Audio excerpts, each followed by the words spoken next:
Welcome to the last game, the decider game in the semifinals of the Rising Empires League Season 1. We had a 2-0 lead for Puppypaw and Wam. Beasty and MarineLord take 2 straight as we had to pit as our last map. We do have MarineLord and Beasty with the colors red and orange on the right side. They'll be using the English and the Rus. And for Puppypaw and Wam, it's going to be the Chinese and the Rus coming up here.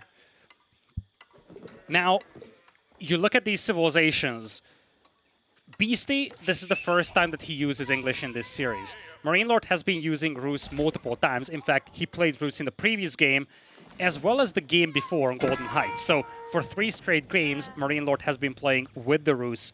Whereas on the other side, we have had some Rus gameplay as well, but there was not much. And also, no Chinese so far from either of those players. So, Chinese kind of making its debut in this series. Rus very frequently used on the other side. Now, Pit is a map where... This is not a map that you commonly see in team games, that's the thing. In fact, I'm actually kind of looking at the features of the map as we have this Dark Age unfold. Especially because this is a map that's commonly played in 1v1s. It's a very frequently picked 1v1 tournament map, but this might be the first time I actually see it in 2v2 action. So, normally this map spawns such that you have at least one woodline guaranteed at the back. Usually it's one on the front, one on the back, but it's not to be granted. This is a little awkward as well for Puppypaw. For Wam, it's nice and neat, both woodlines at the back. It's a little awkward for Puppy. This one is kind of far away. This one is kind of offset to the side. I like the positions for Beasty's team a lot better. 1 at the back, 2 at the back. These are the defaults, by the way. No, actually, never mind. This is the default you can see from the tree type. And this is the default. These belong to MarineLord. This is a randomly generated forest because it is composed of different trees than the ones that the players start with.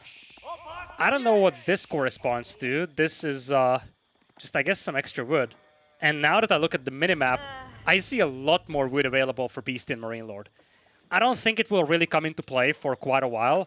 I think the biggest, or the bigger advantage rather, that MarineLord and Beasty are getting from this is that they have one on the front, kind of.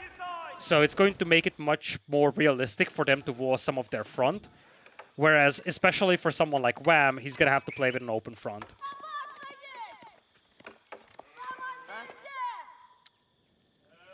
Anyway, Crumbling coming in for both Rose players. MarineLord is going to have a very nice defensive position over here. This is a good future Crumbling as well. It's boosting the Lumberjacks here. It's going to protect the gold miners. But even when you have to relocate your lumber camps over here, once you deplete this forest, there is going to be the boost applying to these lumber camps too. So this is a very good long-term Kremlin. On the other side, this accomplishes way less for Wam. I think it will affect the lumber camp here. So this is going to protect the gold, affect the lumber camp, but not nearly as good as what MarineLord has.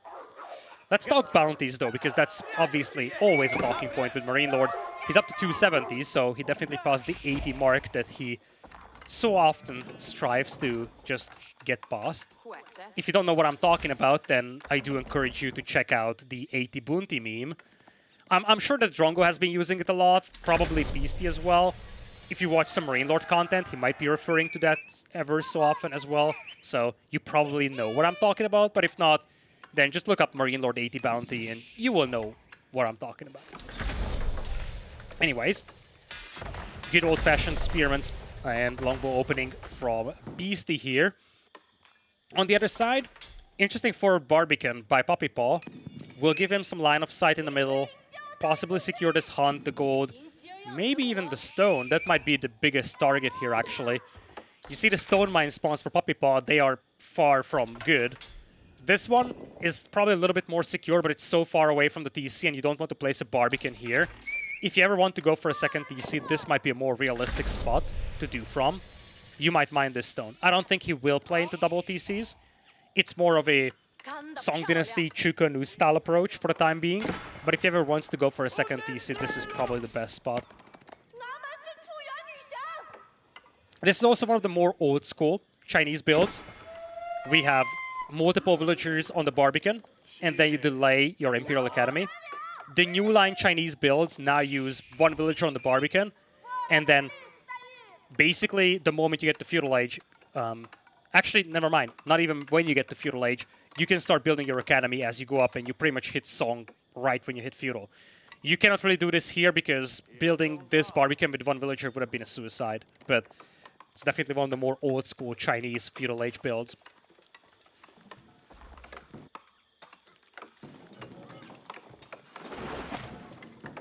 Looking at Beasty, he's on stone. He's got a much more forgiving stone than his opponent does.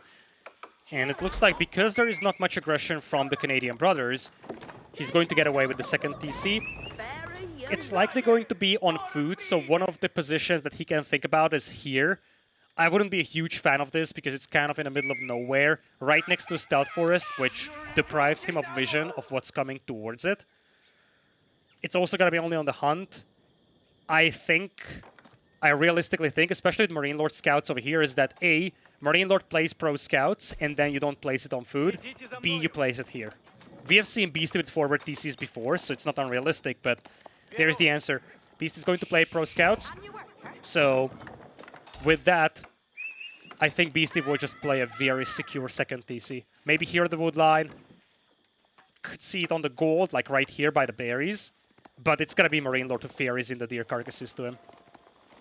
In the meantime, we do have pro scouts from Wam as well, delivering some carcasses to the mill. A mill that's currently being shut down by the longbows will make it much more difficult. You see, you have to evacuate the carcasses. That you can do for the deer, but you cannot do for the sheep. And what's more annoying is that if you drop off the food at the TC, you cannot supervise it. So the food income boost that you're getting from supervising this mill is now gone. This is actually very good value for Beasty.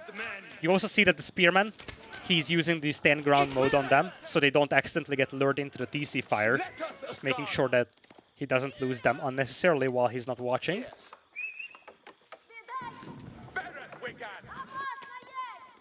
MarineLord is also going to focus the southern player, that is Puppypaw, with the Knight. Up north, we have a second TC from Wam. It's kind of snuck out over here.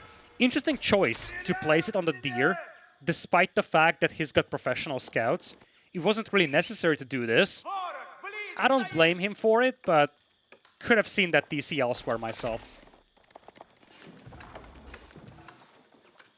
Second TC coming up for Beasty. Again, it's on the hunt. It's actually very interesting to see that both players, despite having access to professional scouts in one way, for Beasty that's through the teammate, and for Wam it's basically himself, interesting to see that their expansion TCs are still on the hunts. Especially for Wam. I don't blame Beasty because MarineLord might be just ferrying in deer for himself. But for Wam, he has his own scout, so... Well, technically speaking, he's ferrying in deer carcasses to his teammate. But I feel like he could spare one or two scouts to do that for himself too. Militias now moving to the other side of the map. You will see them die at 10 seconds. We talked about this in the previous games. That timer actually shows 90 seconds, which is their 90-second lifespan that you see in the pop-up here. In reality, it's 80 seconds. It has been nerfed. So they actually die at 10 seconds. The UI is just messy. Nevertheless, Mill is now back under the control of Puppypaw, so he's going to get his food boost. Now, the player that hasn't really been doing much aggressiveness... Is there a word like that? Yeah, I guess MarineLord was the player who didn't play that aggressive at the beginning, so I was thinking maybe he was thinking about Castle Age, but looks like that's not the case. He's now committing very heavily into the Knights. Also bringing in a lot of carcasses. That's going to skyrocket his food income, allowing him to just keep spamming out the Knights. Gets some good picks. Actually gets the bounty from that boar as well. Beasty wants to play aggressive though. He's pushing up a tower. This is a great angle to push from. Remember that Puppypaw's wood lines are rather punishing. This one is not great, and this one can be shut down. There's also Stealth Forest over here. So right now, Wam and Puppypaw have limited vision on what's coming, and that makes this push even better for MarineLord and Beasty. Some Knights are coming over. It's 4 versus 6 when it comes to the Knight numbers. Longbow numbers increasing. Puppypaw is not playing into Chukanu up until now. He played into 6 archers. Now Chukanu are coming. He's not supervising any of the ranges. He also mined enough stone for a second TC, but he's yet to place that. He's struggling with wood. You see he's just now banking this up. In fact, his eco is grossly unbalanced, I would say. Like, he just has villagers on wood. He's just not pulling villagers to food. It's got to be a new market. But it definitely looks very awkward. Very reminiscent to how AoE3 players often build up their ecos. Just heavy shifting from a bunch of villagers from stone back into wood. That's not a TC spot you want. I can tell you this. That could be a disaster. There is now a network of castles bonus here for Beasty. If the Knights come over, they can stop this TC. This is a terrible TC spot if it doesn't go up. Knights are looping around. Spearmen still kept in reserve by Beasty to make sure that the archers are focused down before they engage. Now they're coming in, town center, being built fast. Those builders being Chinese builders. And it looks like it will complete in time.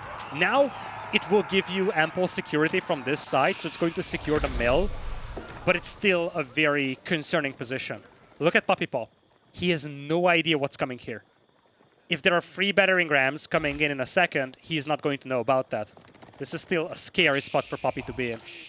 Their eco is slightly ahead compared to what Beasty's team has, but the difference is pretty minor. And there comes the battering ram. They'll try to push this angle. This is an even better angle to push from. Remember that there is not much wood that Puppypaw can fall back to. He could, or he would have to go all the way back here, basically. I think he should, in fact. At this point, I don't know how long he can hold this flank. He might be better off pulling the villagers to chop wood here and just have them safe there. Wam is going to send the Knights over to Beast's side. Could find some gold miners. MarineLord's gold miners are secured by the Kremlin. This is an interesting decision. Scouts are also coming in here, trying to torch down the hunting cabin. They will spot the villagers on board. So now MarineLord knows fully well that there's a hunting operation here. Might actually yoink a villager with the scouts.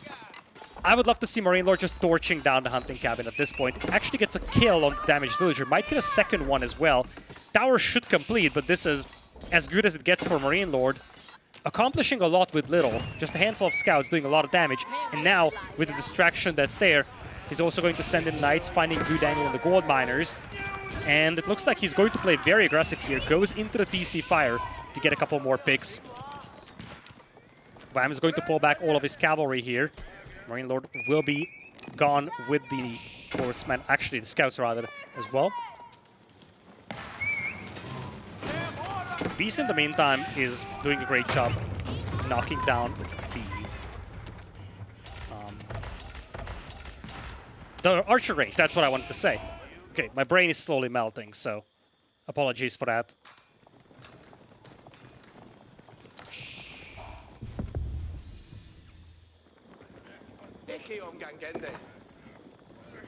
Castle Age coming in first for MarineLord. He's up already. He has gone up with the high trade house, a rather lackluster high trade house.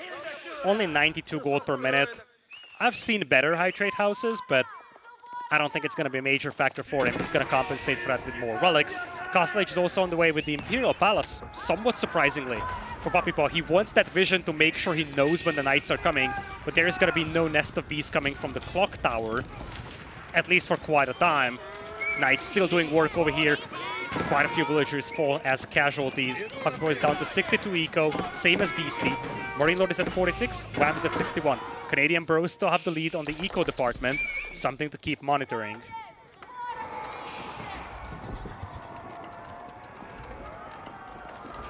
Now, with this Imperial Palace up, one of the things that you will accomplish is that you can pop the Imperial Spies, which will allow you to find the location of enemy villagers, and that's something that could be exploited using the cavalry of Wam. So we'll have to keep an eye out on that as Beasty himself is heading towards Castle Age. We'll play a very eco-focused Castle Age over here. We'll go for the King's Palace despite playing 2 TCs, but that means that his eco-escalation is going to be very rapid. A couple of villagers getting picked off at the back line as well by Beasty. Still has the ram alive. Oh, this is a little scary. Wam, he sees the longbows. He can jump them. There's not a single spearman helping, not a single knight helping. This is a great fight for Wam. He's going to clean up most of those longbows unless the palings deploy in time. Beautiful surrounds, though. Most of the palings won't come into play for quite a while. Or will they? They do stun some of the Knights, but it's still a cleanup in the favor of Wam. On the northern side, Knights are clashing between the two players. Wam has to hold this position to secure the boar. King Garrison inside the tower for the time being, but he needs to find a way to push away these guys because he needs the food. And MarineLord popped 16 militias as well. He's been waiting for that. He's just not popping them out to push this tower with them. Clash of Knights, currently favoring MarineLord. Many of the Knights are damaged on MarineLord's side, so he needs to be cautious not to lose those. He wants to wait for the militias to arrive. After that, it's going to be a challenging fight to take for Wam. Wam being the only player who is still in Feudal Age. These are still early Knights. MarineLord's got the Knights already. So these are better units right now for MarineLord. He's got more reinforcements. And the villagers, they will just leave the battlefield. Lancers now coming in for Puppypaw as well. Numbers looking decent for the Canadian brothers, but the militias doing a lot of work over here. You want to fight with them before they expire, and that's something that Puppy and Wam knows. They just try to distract them. Kremlin also helping out here with this fight. Double Knights play. Beasty is nowhere to be found over here, but he is making a switch into crossbows. Once he arrives, they can decide this fight. And more importantly, I don't think that Beasty really wants to fight here. I think he wants to just go very heavy on the eco. There is a lot of stone miners out there.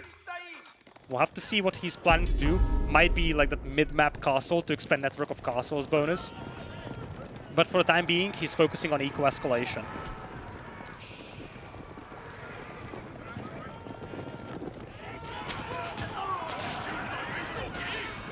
Bit of a cleanup on Beasty's forces. We have a clash though. Wam just now going up to Castle Age. He doesn't want to lose these Knights over here, but he will still take this clash supported by the Knights of Puppypaw. That high trade house has to complete first, and once it's completed, you need to get the techs. Then you can take a fight. That could be the win condition for Wam and Puppy here. MarineLord is going to have to scramble for the militias again.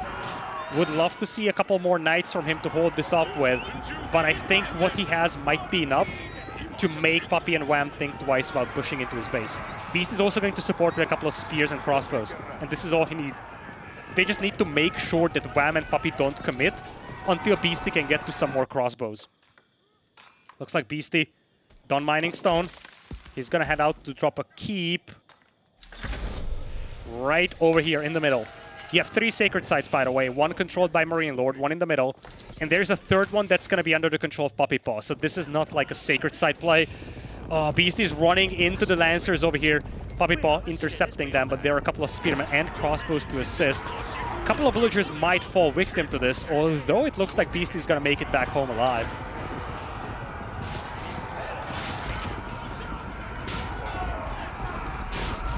Knights cutting off the escape path.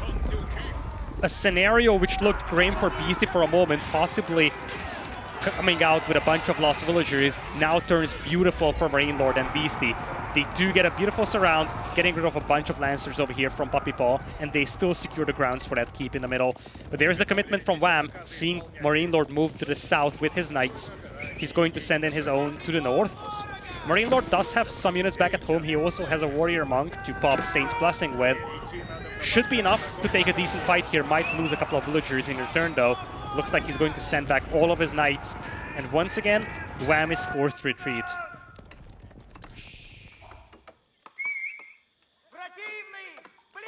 Farming Eco kicking in for Beasty.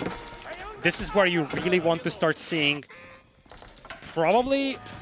It's hard to say. He's got a lot of spears, a lot of crossbows. Maybe some siege engineers would work. Like a couple of trebuchets to start shelling this with could be interesting to take a look at. He's going for citadels. Love that move. Immediately upon getting that keep, he wants to maximize that buff. He's also expanding this aura a lot. That's going to help all the way to the north. Good clashes on MarineLord's side.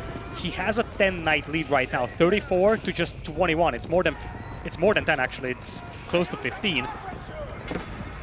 It's a Rus versus Rus Knights. Quality is pretty much the same. Actually, MarineLord does have the plus 30 HP, which is not something that Wam has. So MarineLord doesn't only have the numbers advantage, he also has the quality advantage as we speak. And down south, this is only Lancers as well for Puppypaw. They tried to play something similar to what Beasty and MarineLord played for the first half of the previous game. Or for the second half, I think. Yeah, second half of the previous game. Just use the mobility. But you see the different response from MarineLord and Beasty compared to what we had from the Canadian bros in the previous game. Full walls. They know that Beasty's army is much slower, so they need walls. Not just one layer, but multiple layers. And once you have walls, you can funnel enemy units to specific locations to take fights at, or you can be the aggressor yourself, which allows you to get a great value out of the English infantry and the English network of citadels bonus.